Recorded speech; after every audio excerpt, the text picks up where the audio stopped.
Om Sahana Vavatu Sahanau Bhunaktu Sahaviryankaravavahai Tejasvinavadhitamastu ma vidvishavahai. Om Shanti Shanti Shanti.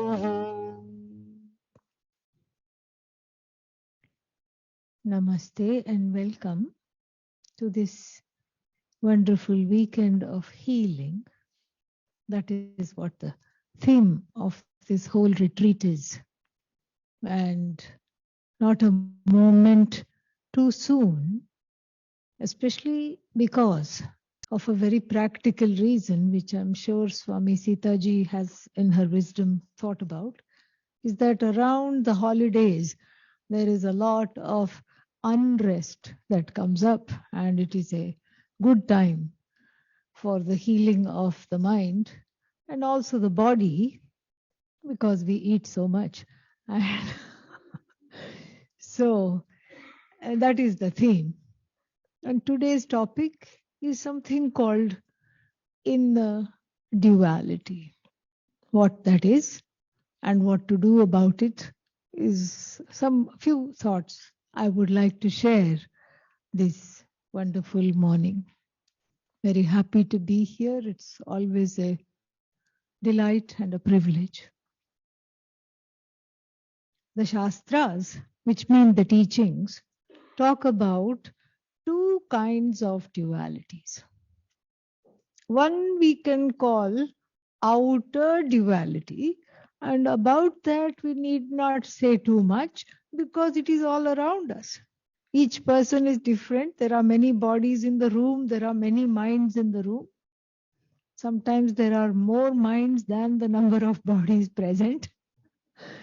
So there are, each, when you go outside, each tree outside this room, I mean, each tree is different from another tree, and the earth is different from this tree, and the building is different from the earth.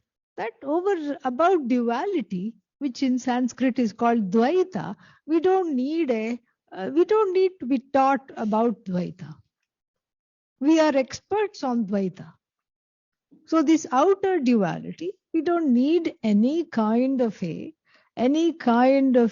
instruction because we already know that there are many, many, many things in the universe, and all of these things are some things which we study about in school, which we talk about, which we do, research on. All the PhD theses are all about different things. And when you go to study, starting with KG, from KG, A for apple, apple is different from B for bat, and then all the way to PhD, same thing. Each thing is different. Now, even though there is not much to be said about outer duality, it seems to affect us. That is one thing which we can say in common, regardless of the country we are from, regardless of how we look, regardless of the color of the skin, the color of the hair. We can say that the so-called outer duality is what is affecting me. And this is why we all have the index finger. This is the pointing finger. Why are you unhappy? Even a 2-year-old says, because of him. He beat me up. She took away my toys. This is what it is. This finger is only there to point. That's why it's called pointing finger, because that's all it does. Keeps pointing to everything in the universe as the cause of my constriction, as the cause of my sorrow, as the cause of my fear, as the cause of my discontent, as the cause of my disenchantment, of the cause of my discomfort. So there is the world which is so-called outer duality, and there is poor old me, victimized, upset, and terrorized by everybody out there. This is our vision of outer duality. Then the Shastra also talks about inner duality. And what is this inner duality is not very, very clear, especially for the people who are outside of this ashram.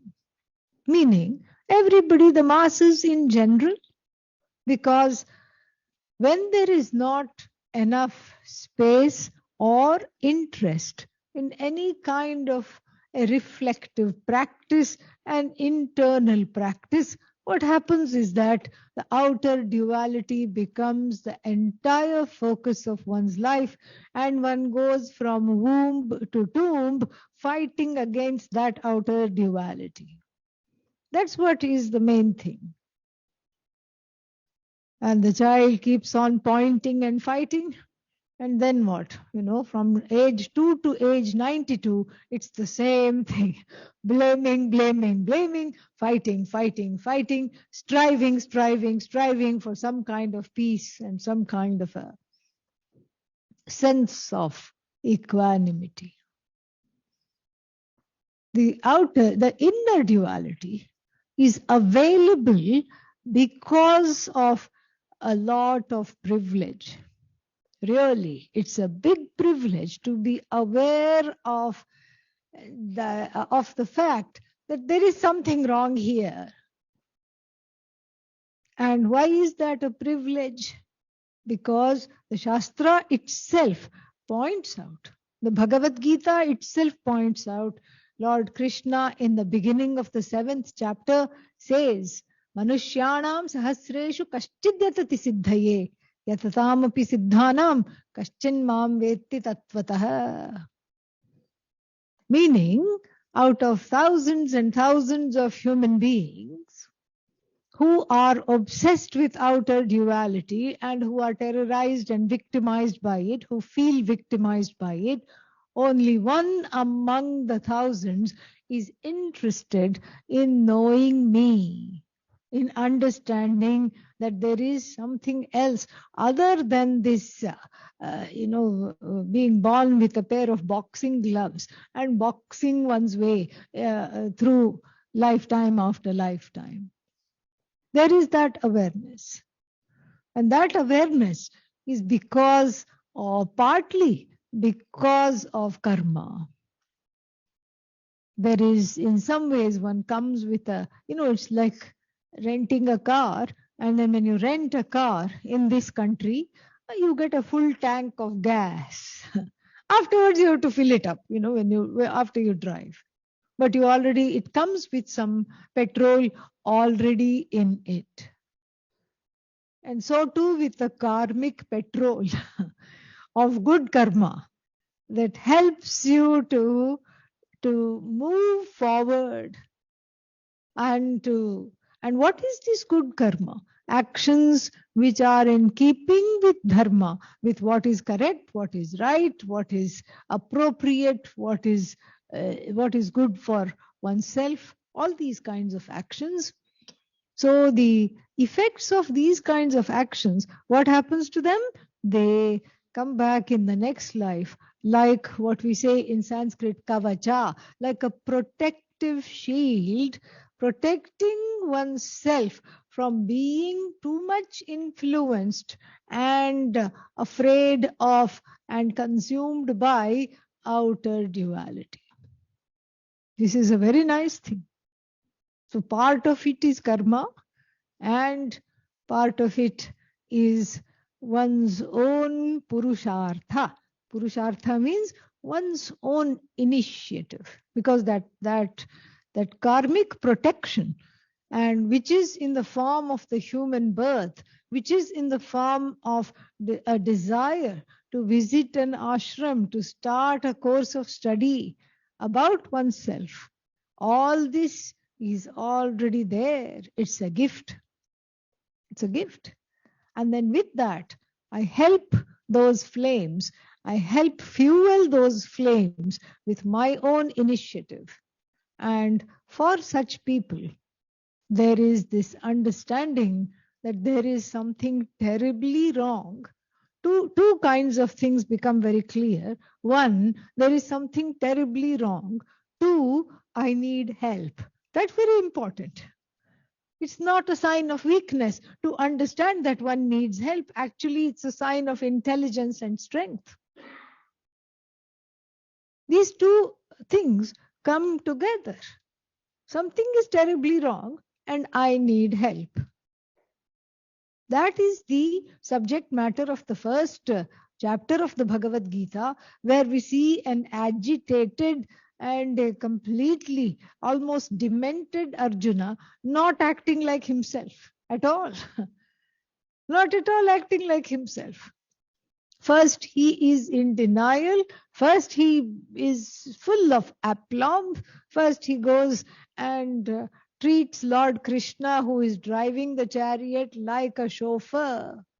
Hey, James, put my chariot in the middle of the two armies so that I may see. So what may you see? Who dares to fight with me? सेनयोर उभयोर मध्ये रथम स्थापय मे अच्युत यावदेतान् निरीक्ष्येऽहं योद्धुकामान् अवस्थितां कैर्मया सह योद्धव्यम् अस्मिन् रणसमुद्यमे योत्स्यमानान् निवेक्ष्येऽहं. He says, I want to look at them. I want to look at them in the eye. How dare they fight with me? I'm the best, east or west. Who do these people think they are? So that the first stage of anything is denial, including coming to the understanding of the fact that there is something wrong and that one needs help. And then, so that's the first stage.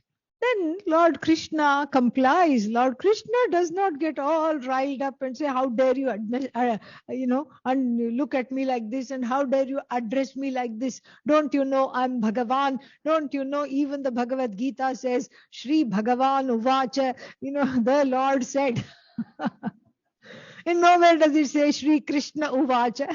It's Arjuna Uvacha. It is Dhritarashtra Uvacha. It is Sanjaya Uvacha. Uvacha means said. But it is not Krishna Uvacha. It is Shri Bhagavan Uvacha. Oh, and then you are talking to me. You're talking to me with all these names. Hey, Achyuta. Oh, you, come on. Oh, you indeclinable one. Put my chariot. He doesn't get riled up at all. He does his own thing. He says, okay, I sir, you want me to take the chariot between the two armies. I'll do that. But whenever Lord Krishna does something, there's always a little twist. Little wily, not fully trustworthy. That's why he stands in three bends. Yeah, because he demonstrates Ananda. So when a Bharatanatyam dancer depicts Lord Rama, she's always stiff like this and she walks like that. But you ask the same dancer to depict Krishna and she gets all very, like a Tribhangi, means the one who has three bends. Meaning it's Ananda. Ananda is always in the form of something non-objectifiable, non-predictable and non-measurable. It is limitless. And that Ananda is you really. And because of that Ananda, because he embodies that Ananda, it gives him the license to do the kinds of things he does in the Mahabharata war. And the first one I'm about to tell you is that he takes the chariot between the two armies, but inches it closer towards all the elders standing there. In everyone's lap, Arjuna had played. Now what? Arjuna looks and all his denial deserts him. His false, machismo. He had beaten his chest and said ra, ra, ra, and the kettle drums were beating and the conch shells were all loud and there was the din of the war and he knew he was the best and all that just fled. Why? Outer duality, all these things. Dhritarashtra, all these people he can see, he can do that. Bhishma is there, and Pitamaha, the grandsire of the war, and then there is Drona, his teacher. There's all these people in whose lap he had played, and then all the younger people, and his own nephews who had played in his lap. And then, that is when he just says, oh, I can't fight this war. Can't do it, won't do it. Nayotsye, not even can't. Nayotsye means I will not. I'm not fighting this war. I don't fight, simple. And then who doesn't fight? I mean, especially if you're a warrior, you have to fight. Even 5,000 years later, the rules haven't changed. If you conscript into the army, you can't. When the war breaks out, you cannot just flee. It's an offense. It's a federal offense. You can't. It's called desertification. You can't just desert whenever you feel like you leave. You can't do that. And he is the commander-in-chief of the army. He cannot do that at all. But in India, there is a loophole. It's called the orange loophole. Because when you take sannyasa, you are relieved of all your, duties. It's a convenient loophole. After all, where were they? Kurukshetra, outskirts of New Delhi, current New Delhi. And from there to go to Haridwar, where half the population is in orange, even today, doesn't take a lot of time. You can do in a bullock cart in those days, maybe in 8 hours, or if you walked 24 hours, you would be there. You would be there. So this loophole, when he started to look at this loophole, and what was the loophole? Orange loophole. Sannyasa. Just leave everything. Go to Amazon.com and order yourself an orange outfit. Very nice, very easy. And orange is easy to get because different kinds of people in this country wear, people who are behind bars, orange. Okay, construction workers, orange. Sannyasi is also orange. Because that orange is very visible, that's why. So if somebody from the prison is on the lam, you want to be able to catch the fellow. That's why orange. That orange jumpsuit. This is why it is. So he started to plan his future and he thought, I'll just wear orange, sit under a tree, anything to get out of this war. Because when the going gets tough, what happens? The tough get going. Show some signs of life. Because this pandemic has made us all very lazy. Because we are sitting in front of, not in yoga farm, but in Zoom farm. And just listening blankly and, yeah. Now we have to get back to in-person interactions. It's a little bit of a, adjustment. So when the going gets tough, the tough get going. And he wanted to get going. And this is, one could say, oh, how noble he is, how nice. In the middle of the war, he had this epiphany of, of the uselessness of violence and bloodshed and everything, and he wanted a peaceful life. That's not what was happening.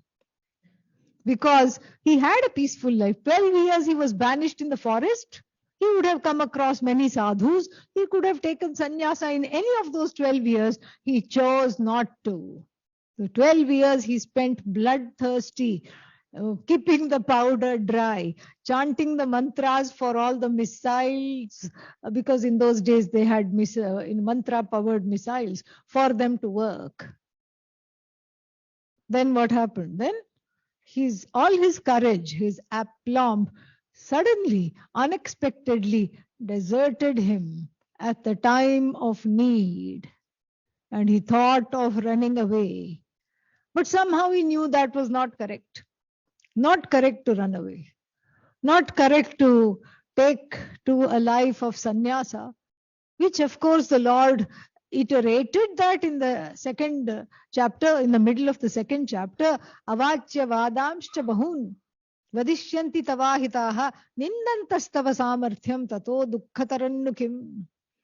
Oh Arjuna, you think you'll sit under a tree and what? You will sit and meditate or do something, beg for your food. Maybe you will grow a beard to camouflage your face so that people don't recognize you. But as soon as they come to put something in your bowl, some money or something, first thing they're going to say is what? Are you that Arjuna that left the battle and left the whole world in chaos? And you will have to say yes. And then even the little coin that they were going to put in your bowl, they will withdraw, put it back in their pocket, and they'll say, Thu, what's wrong with you? How dare you do this? And Lord Krishna says, the names they will call you are all Sanskrit 4-letter words. I am not able to talk about them. That's why they are avachya, unspeakable. I can't talk about them. And this is what you think you're going to lead a glorious life as a sannyasi and enjoy inner peace. But hello, wherever you go, there you are. You can leave the battle, but you cannot go away from yourself. This, of course, is talked about a little later. But even before that, in the first chapter, he has a little bit of this epiphany. Because he's alarmed to see all kinds of different things happening to him. First is this feeling of apathy and complaint and victimization. Nakakshye vijayam krishna narajyam sukhani cha kinno rajyena govinda kim bhogaihi kim jivitena va. No translation needed, right? I don't want any happiness. Why? Because the happiness is connected to kingdom. How can I be happy? Oh, kingdom. The kingdom also I don't need. Because if I have to kill all these people in order to get the kingdom, how will I be happy? These are my people. You see, here is the problem. Here is where the outer duality and the inner duality dovetail dysfunctionally. Very dysfunctionally. More about that soon. But just to understand his mindset. So here is the place. He says, oh, the reason for which this war is being fought, I am not interested. And I am not interested in the kingdom, because if I am going to get the kingdom and the happiness after killing all these people, what happiness will be there? And of what use is this kingdom? And then he notices a few things about inner duality in his own body-mind complex.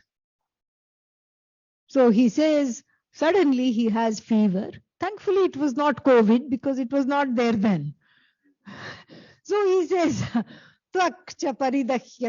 my skin is on fire, I feel feverish. Na shaknomi avasthatum, my mind is all over the place. Brahmati iva me manaha, my mind is going all over the place so fast, it is running from thought to thought that I feel kind of dizzy. And then what? I'm seeing terrible omens. Arjuna, very, very rational, scientific, seeing omens, yes? Seeing omens. What omen did you see? I saw a bird flying the wrong way. And yeah, you see, the birds always fly in formation. And then one of them goes this way, and that's seen as a wrong omen, inauspicious. One of them goes away. That means that there is something that is not going to go as planned. There's something that's deserting you. I mean, it was always for a little while, and then it goes back to the formation because they are programmed to fly in formation. They know from the air around them and the flapping of the other bird's wings when to get back. They know. But sometimes they go like this, and that's called flying the wrong way. And so he sees the bird flying the wrong way, and then he sees something else. And again, one more omen. You can sneeze, but you must never have one sneeze. Yeah.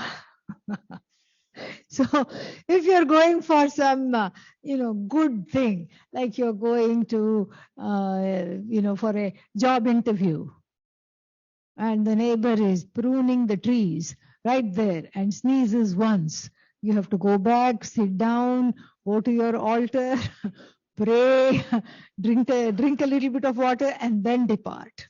Then also you are full of trepidations. So these are all the kinds of omens that in everyday life. But somebody who is as courageous as Arjuna, who would poo-poo these omens, was completely into them, completely affected by them. Nimittani cha pashyami. I see omens. Oh, good omens? No. Viparitani cha keshava. Wrong omens, all bad omens. In other words, he finds himself suddenly in the middle of a panic attack, perhaps the first panic attack in history. Arjuna, yes. And I always say that, if paper bags were invented then Krishna would have tossed him a paper bag, breathe into the paper bag. Because, because apparently a little bit of carbon dioxide, your own out breath, if you take it in, it calms the mind and the body down.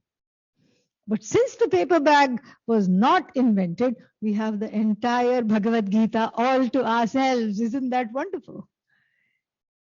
Because then he had to take the long way and the more permanent way to dealing with his mindset, with his emotions, and with his discomfort, with his discontent. 700 plus verses, 18 chapters it took to overcome what we understand as inner duality. Is there a Sanskrit name for that? Yes. Jiva Srishti. Jiva Srishti means Jiva, meaning oneself, the individual, creation. As opposed to outer duality, Ishvara Srishti. These are the two things. And Arjuna was very blessed to have this panic attack right in front of Bhagavan because it made him understand something is wrong. It made him contemplate sannyasa, which is never a bad thing. But he was not allowed to act on it by the Lord. It made him also want some permanent resolution to this state of affairs. And then it made him also understand, I need help. And he says, I have surrendered unto you. To me who has surrendered unto you, please teach me what is the best thing in the whole world. I want to have that. Having which, these kinds of panic attacks, these kinds of difficulties, I don't have either within or without. Now, if there were really, this is the teaching of the Bhagavad Gita. If there were really two kinds of dualities, inner and outer, then we would have, what should I say, part 1 inner duality, part 2 outer duality, etc. We would have two trajectories.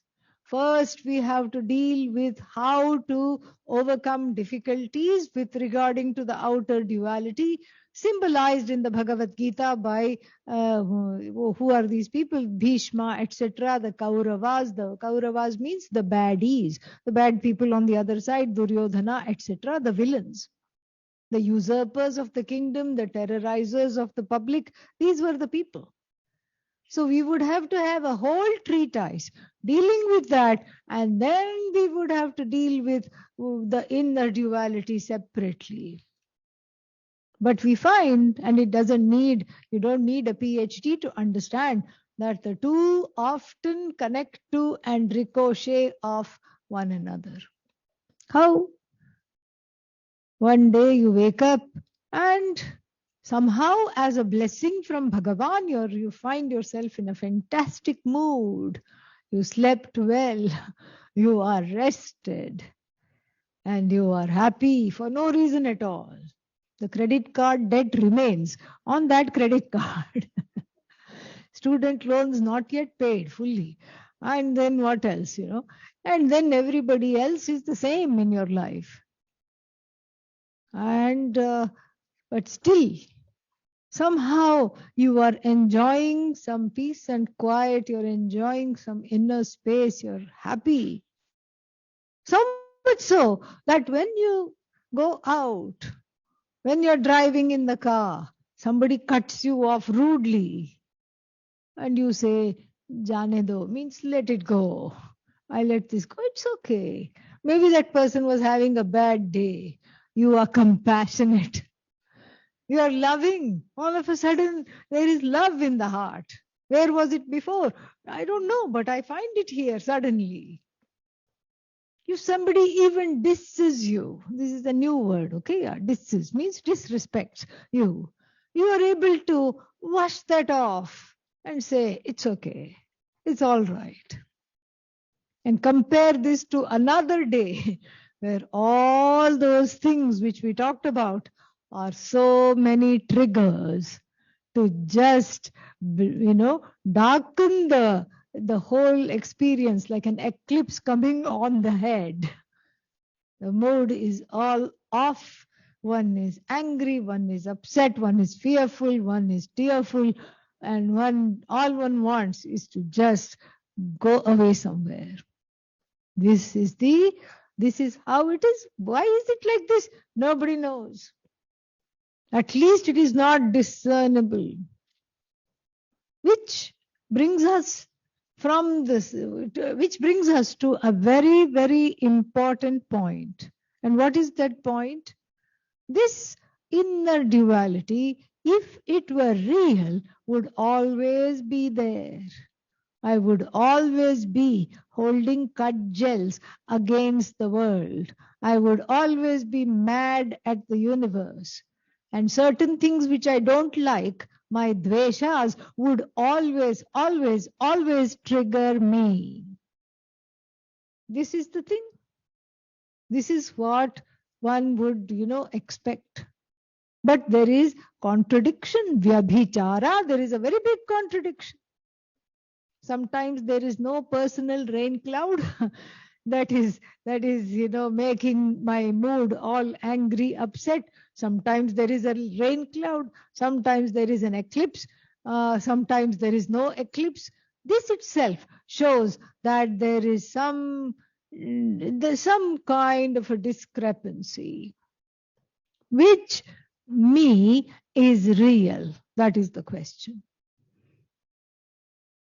The I that is subject to anger, fear, sorrow, upset, scarcity, victimization, powerlessness, or the I that is powerful, loving, compassionate, non-demanding, appreciative, and contented. Which one is real? Huh? Which one is real? Second one? How do we know? What's the proof?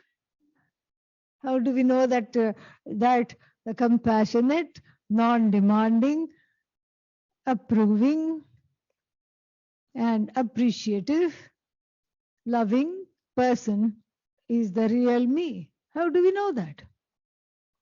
Do we need to look into the Upanishads to understand that? No.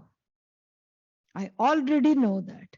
It is almost as self-evident as my own existence. Why is it true? Because that is what I want to be. It is in keeping with my direst and the dearest yearning.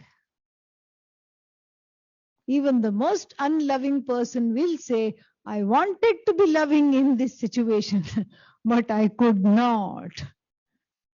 And so what did you do? I just did. I said the things I shouldn't have said. I did the things I shouldn't have done. This is how it is. So there is this longing to be somebody that one is not. What kind of a stupid and a strange longing might it be to be somebody that one is not? So if I'm not loving, if I'm not compassionate by nature, if I'm not the incarnation of love, tolerance, compassion, accommodation, calmness, then why do I yearn to be that way? Because there is some knowledge already there. Even without entering a single ashram or looking at the words of a single Upanishad or the Bhagavad Gita, there is that understanding. And that understanding comes from experience. An experience which is admittedly elusive, fleeting. But that fleeting experience of being loving, being happy, being limitless, being accommodative is enough to make that want perhaps the biggest want in your life. And if you are to disagree and say, no, no, no, I want something more than I want this, then I will say that whatever you want is really this. If this want is not recognized, the want morphs into many, many, many wants. I want this, I want that, so many ragas, so many difficulties, etc. If this want is recognized, then you can address this directly. The difference is between eating straight away like this, the food, or eating it like that. Usually that is how it is with the people. I want, what is that? I want to be happy. Okay, so what are you going to do? I'm going to see a movie. Then what? 2 hours you're happy. After that, oh, not okay. I'm going to go out to dinner. Oh, after that again bored. In fact, the pandemic gave everybody a spiritual boost because one was forced to confront with the inner duality. No options at all. Can't go to movies. Can't go to dinner. All restaurants were closed 2 years ago. And can't go take a plane and go somewhere. Nothing was running. Nothing was going. Internationally also you could not go anywhere. Grounded. It's almost like Bhagavan said, deal with it. That's why I call it the Karuna virus. Yeah, that's what it is. Because it is Bhagavan's compassion, because of which we are able to have a little bit of a deep engagement with this Jiva Srishti inner duality. Now, the inner duality is because now we can see the contours of this duality. I want to be something that I'm not. That itself is the duality. Right here is the fissure. Right here is the break. And most of the time one feels like an imposter going through life masquerading as someone one is not. especially after a few classes on Vedanta. It is, oh, I know I'm Brahman, but how to feel it? I know I'm Brahman, but how to experience it? I know I'm Brahman, but how to behave like Brahman and not a jiva, a jaded, faded jiva. This is what the thing is. Now, coming back to Arjuna's story. Arjuna recognizes here, right in the second chapter, that I need help. And what kind of help? When you need help, you need to go to somebody who is equipped to help. There's no point of going to learn calculus from somebody who doesn't know how to even spell the word calculus. What is the use? You have to go to an expert. And the expert here is called Guru. The term Gu stands for ignorance, and the term Ru stands for the one who removes that. That is the Guru. And how does the Guru know how to remove that? Because the Guru has gone through the same process of reconciling this inner duality, of doing something to it, with it, and is able to be a guide. That is the Guru. Not someone who has dropped from the sky. That is why lineage, that is why parampara, sampradaya matters. That's why this is not a cult. What we are doing here is not something based on one person's personality and you adore that personality and everything is okay. No, this is actually teaching. This is actually engaging with all those aspects of oneself which one wants to overcome. Then what is this? If that is inner duality, then what is outer duality? But how come this person causes me sorrow, that person's presence is annoying, the other person is too much, I need some space from that person? But you married them 2 years ago. Doesn't matter. Now I need space from that very person. So what about all these people who are causing this inner duality? The Shastra will say, the Upanishad and the Bhagavad Gita are unanimous in this. The teaching is just, one single-minded here. And what does the teaching say? What outer duality? What outer duality? Question mark. Where is it? Show me. Well, it is in this person over there. The pointing finger comes out. It's in this person. What's wrong with that person? He hates me. She has a problem with me. This one doesn't like me. This one thinks himself to be superior to me. That's half of the world. The other half, I don't like this person. I don't like that one. And why does this person exist? This is how it is. And even coming to satsang, that is the thing. First there is meditation, and then the lights are still, first meditation lights are not on. You don't know who else there is. You're just with yourself. You meditate, you have a nice meditation. Then the lights become on, and during the chanting itself, you look around, who else is there? And then you immediately say, what? This person has come to satsang? What will they know? How will they do this?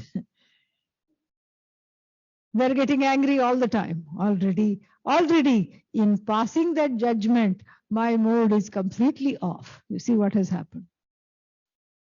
And so, without spiritual instruction, the inner duality and the outer duality appear to keep rubbing off of each other and causing a sore in the heart, one that just will not heal. And so, two things are advised by the Shastra. First thing is to look at inner duality differently. First thing is to see inner duality with the same measure of love and compassion that I want to exude in the world. So that inner duality has to be loved up. That's really the only way to do that. How to love it up? And this is where karma yoga comes into the picture, is that when you focus on a cause or causes that are bigger than your own little self and the little problems that appear to be big, then those problems are naturally and gracefully falsified. That's what happens.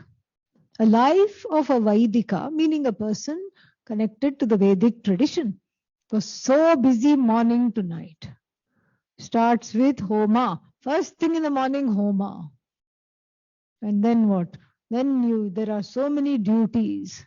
Duties towards the family, duties towards the various manifestations of God, deities, and duties towards the beings who cannot speak for themselves, like the animal world, the birds, animals, etc., insects, duties towards fellow beings, duties towards the ancestors, and then some more prayer, one more homa in the evening, another. Then, of course, there is cooking, cleaning, and the cooking is never done without offering to all these people. 5 kinds of yajnas are talked about.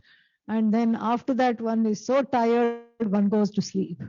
No time to dwell in the inner duality.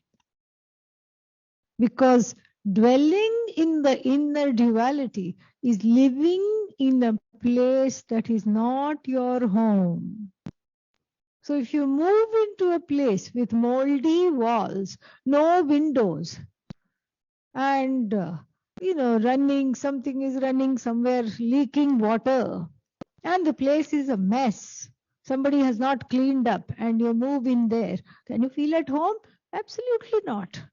You will be very, very, very disturbed all the time. Similarly, living in and reproducing the inner duality is a place of imminent danger. And then the whole body-mind loop starts, because the mind is disturbed and is living in a heart that is fraught with divisions and all kinds of problems there. Then it affects the body. And then the body again, because of all the things happening to the body, then the mind gets disrupted and affected even more. And we have this loop. Somewhere we have to interrupt it. So if you find yourself living in a kind of a pigsty, which calls itself a house, full of leakage, full of smells, full of leftover food hanging out there, untidy, what will you do? You will run away from that. Yeah, clean up or run away. And that's exactly what is needing to be done. In the beginning, it is so overwhelming, you can't clean up. Where are you going to start? Oh, I think I cleaned the counter. Oh, but then something else is there. Everything is on fire. Which fire to put out at once? Which one? At what time? And so first, you get out of there. That is karma yoga. You get out of there. You be in service. And then you are fortified with the strength to come back and clean it up. And say to yourself and to everybody else, this is not my house. I am not at home with it. Then what happens? Then slowly over time, nothing is instant, not even going to the gym. If you go to the gym and do some presses, some kind of a presses. Why? Because you had a pressing need to suddenly shape up. So you do this press, that press, and then after that come out and look for the muscles. Then you will be depressed. That's all. And then because after one visit to the gym, no muscle will come.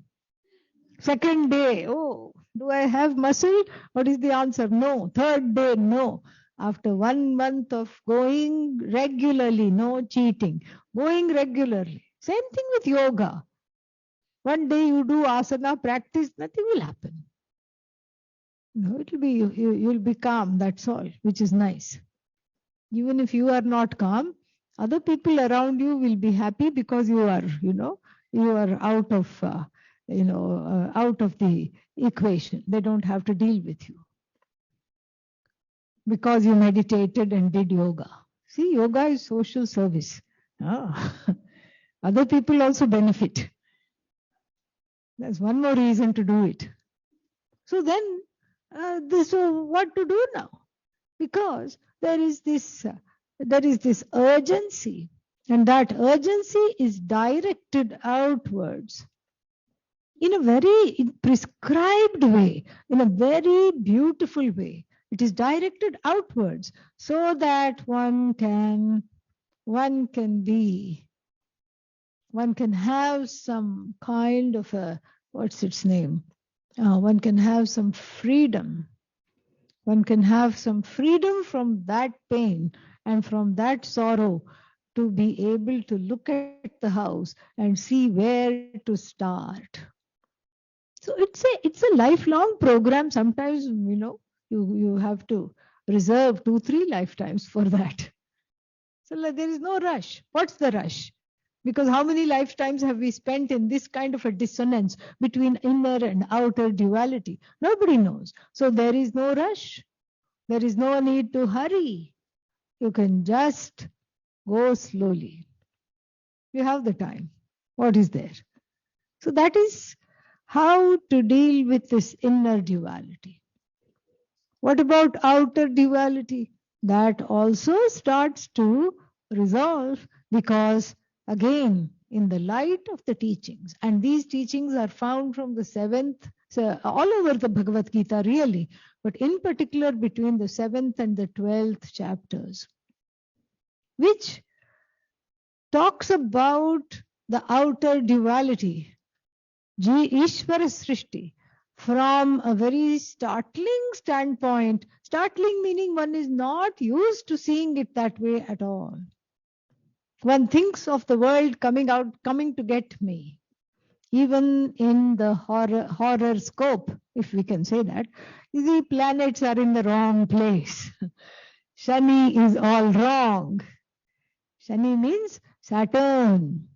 Why is Saturn all wrong? Because it keeps returning. That's why it's called Saturn return. One time you escape, next time it will get you. 30-year cycle. In the vision of the Shastras, the Saturn has only, is limps. So goes through the zodiac signs slowly. 12 zodiac signs in 29 and a half years, 30 years almost. That's a long time. So when he comes to your moon sign, he doesn't say, oh, I'm running like Mercury. No, I'm here to stay. Give me some coffee, give me some dinner. I'm here. How long is your visit? 7.5 years. 7.5 years, why? But you're here only, but I heard only 2.5 years in each zodiac sign. No, I already say hello when I'm in the zodiac sign prior to yours. And then in your zodiac sign, I'm here to stay. And then you will see the effects of me even when I'm in the zodiac sign next to yours. That's 7.5 years. Yeah. It's a very nice thing because Saturn is a teacher. Yeah, don't think only Guru is the teacher. Saturn is a teacher, but whose methods are to leave a lot of things to be desired. Guru, compassionate, Ajao beta, come, sit, listen. This is the thing. Yeah, there is time. You can slowly change. Saturn will first take away your shirt and then say, enjoy the Vairagya. This is what it is. Saturn gives Vairagya. Saturn gives Viveka too. And so this way one takes the time to do this.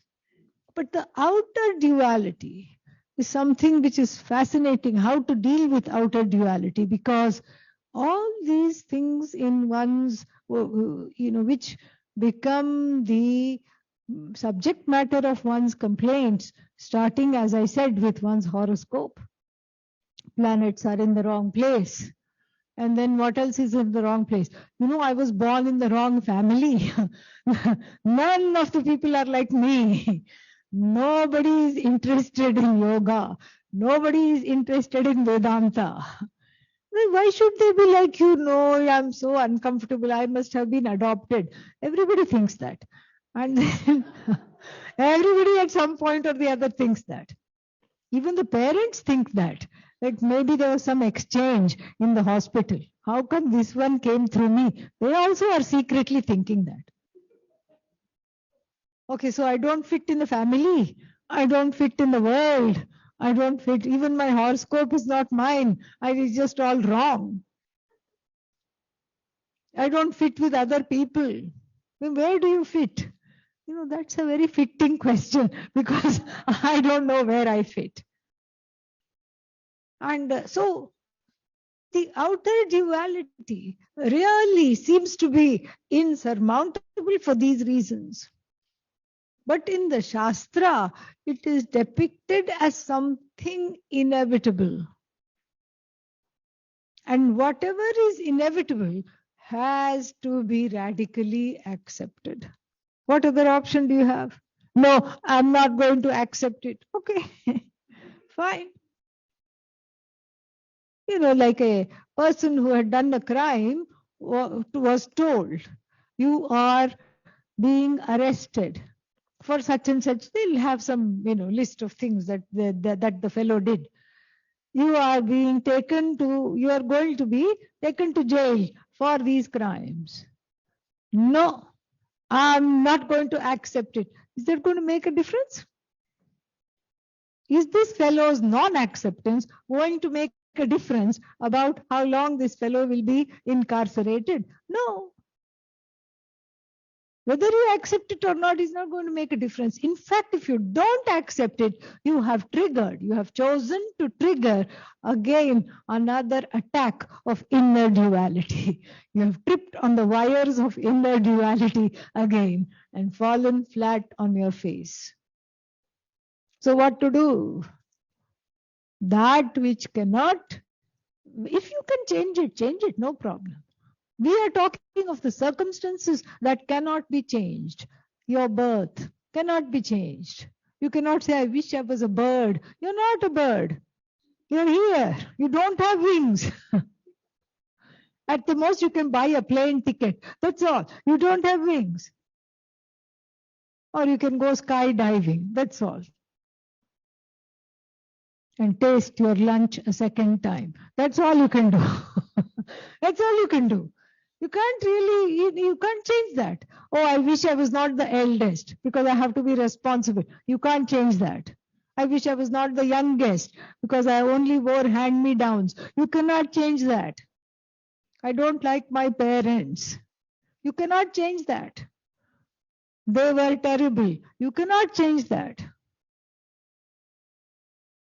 Why was I born in this kind of an economic background? You cannot change that.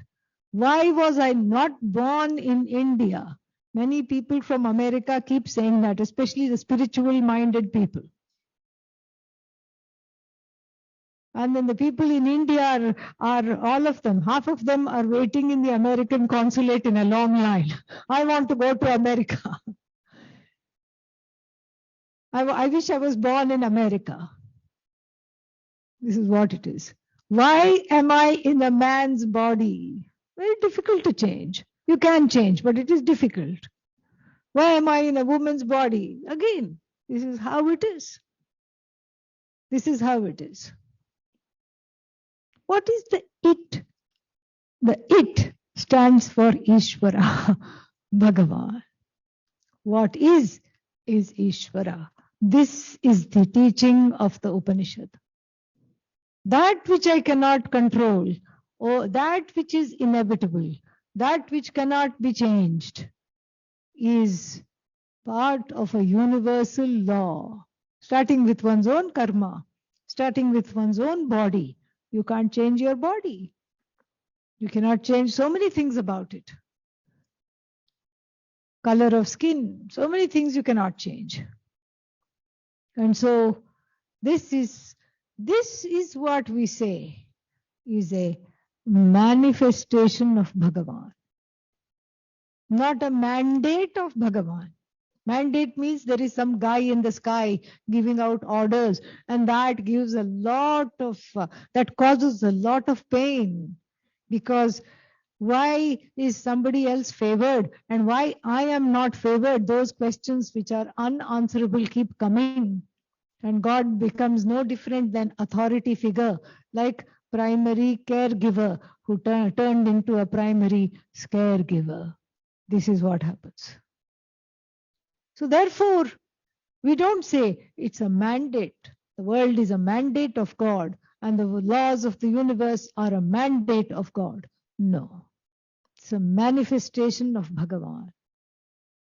Wherever you see things you do not like, what is there? Bhagavan, Ishvara. That is what is God. Whatever you do not like, Bhagavan. Whatever you like, of course, Bhagavan. And whatever you hate, Bhagavan. Whatever annoys you, double helping of Bhagavan.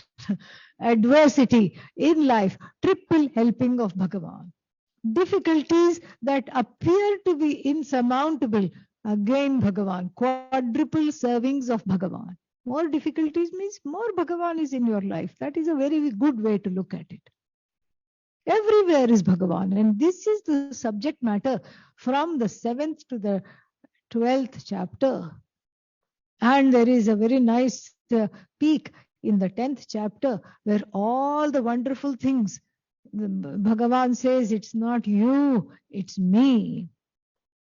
So where is the inner duality? It's not there at all. All that is there is Bhagavan, including the mad machinations of my own mind. That is also Bhagavan.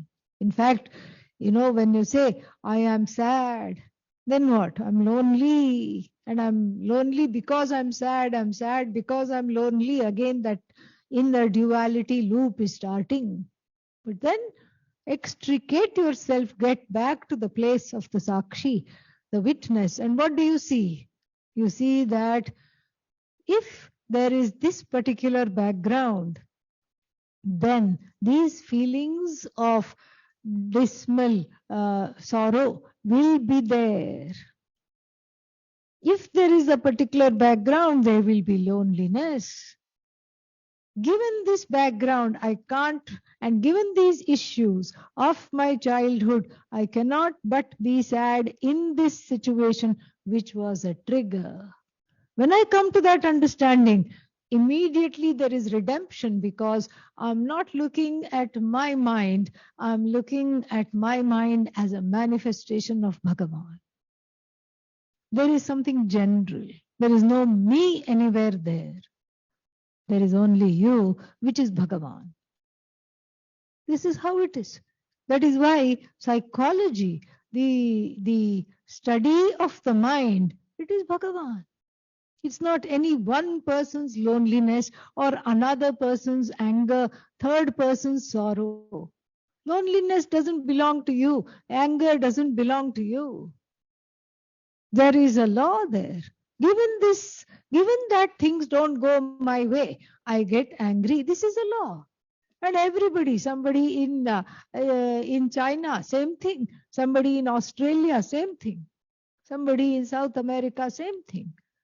If one does not, whenever desire is thwarted, it turns into anger. This is again the Bhagavad Gita in the 2nd chapter.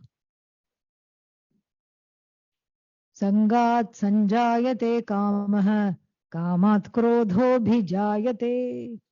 Krodha, anger, is born from not gaining the object of attachment. It is very, very clear.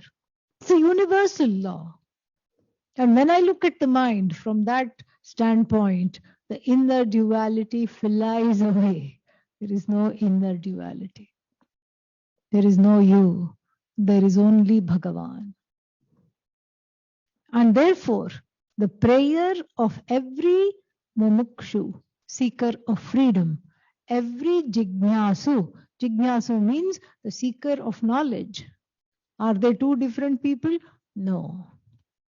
A mumukshu is a jignasu in waiting, really.